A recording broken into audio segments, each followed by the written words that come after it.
el silencio del bosque también existen mensajes que debemos aprender a escuchar.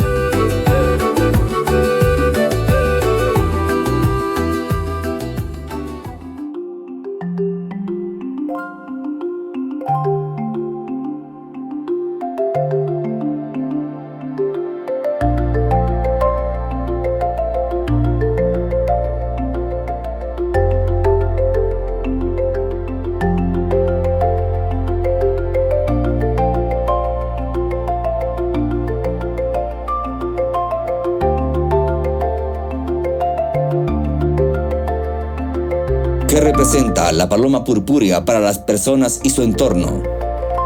La paloma purpúrea es símbolo de paz. Su presencia nos llena de calma. La paloma purpúrea es símbolo de armonía y equilibrio en nuestro territorio.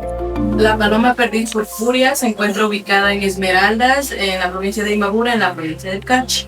No debemos cazar a este animal porque si seguimos cazando a este animal vamos a perder su especie. ¿Por qué es importante conservar a la paloma purpúrea y su hábitat? Su conservación protege el bosque. Es un símbolo de vida. Hoy usamos nuestra voz para proteger lo que nos da la vida.